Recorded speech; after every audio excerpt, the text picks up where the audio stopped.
$1 billion. That is the current price tag of the two pizzas you are looking at right now. My name is Secretoshi, and this story isn't what you think it is. May 18th, 2010. A programmer in Florida is hungry. He has no cash, but he does have 10,000 Bitcoin sitting in his digital wallet. So he does what any reasonable person would do. He offers those 10,000 Bitcoin to anyone willing to order him 2 large pizzas. 4 days later, someone takes the deal.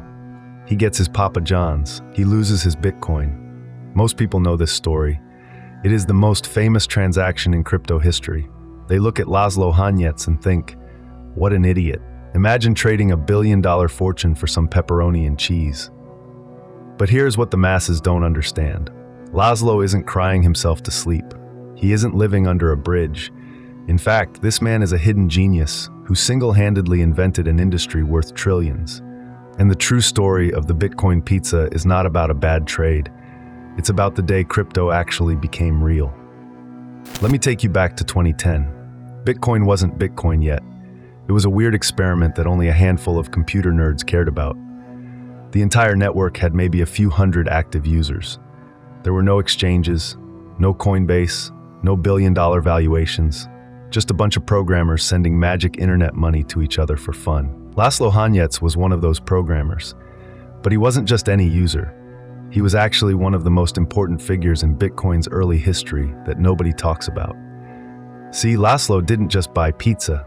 He was the first person in history to figure out how to mine Bitcoin using a GPU.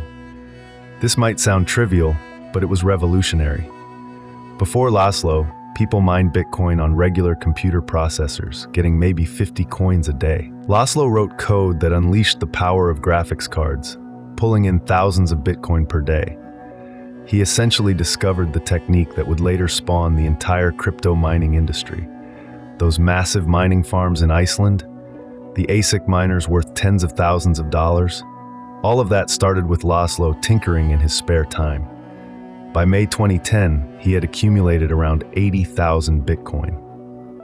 That's right, the pizza money wasn't his life savings. It was just loose change he generated with his new code. But Laszlo had a problem. He had all this digital money, but it was useless. You couldn't buy anything with it. So he decided to prove a point. He went onto the Bitcoin Talk forum and posted the now legendary offer, 10,000 coins for a couple of pizzas. For 4 days, silence. Nobody took the deal. That is how worthless Bitcoin was. Finally, a British user named Jeremy Sturdivant accepted. He called a Papa John's in Florida, paid about $41 on his credit card, and sent the pizzas to Laszlo's door. The crypto community celebrated.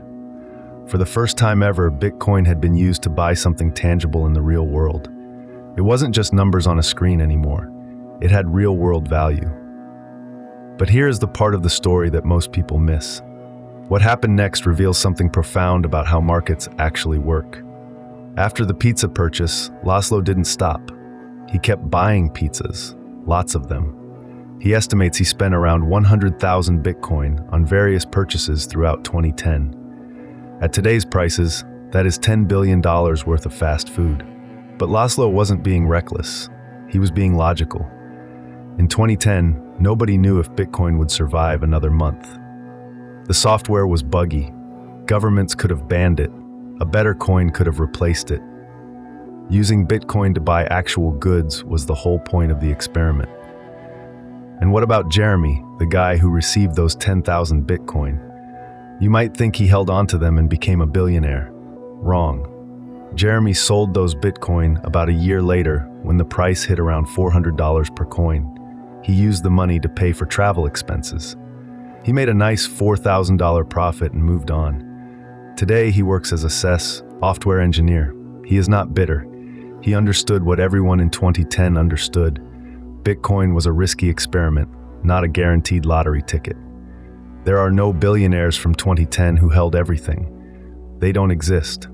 The only people who kept Bitcoin from that era are the ones who lost their passwords or went to prison. The financial media loves the pizza story because it fits their narrative. Look at this fool who threw away $1 billion. Don't be like him.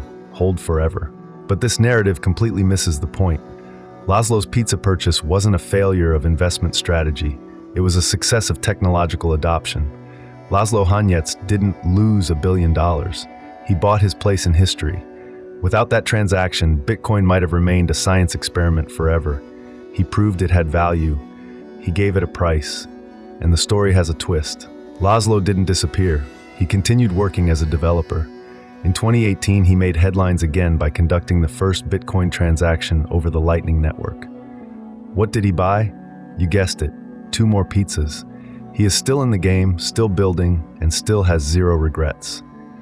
There is a delicious irony in how we celebrate Bitcoin Pizza Day every year. The community celebrates by buying pizza, honoring Laszlo. Yet, at the same time, they preach hodl and refuse to spend a single Satoshi. They celebrate the spending while practicing the hoarding. Laszlo understood something that most crypto investors today don't grasp. Value isn't created by holding digital gold like a dragon. It's created by utility. If nobody spent Bitcoin, nobody would want Bitcoin. The holders benefit from the spenders. So the next time you see a headline mocking the Bitcoin pizza guy, remember this: he isn't the villain of this story. He is the pioneer. He did the hard work of bootstrapping the network so that we could have a market today. But while Laszlo was using Bitcoin to buy pepperoni in Florida, someone else was watching. A darker figure named Ross Ulbricht saw that pizza transaction and realized Bitcoin could buy something much more dangerous than lunch. Next time, we dive into the Silk Road.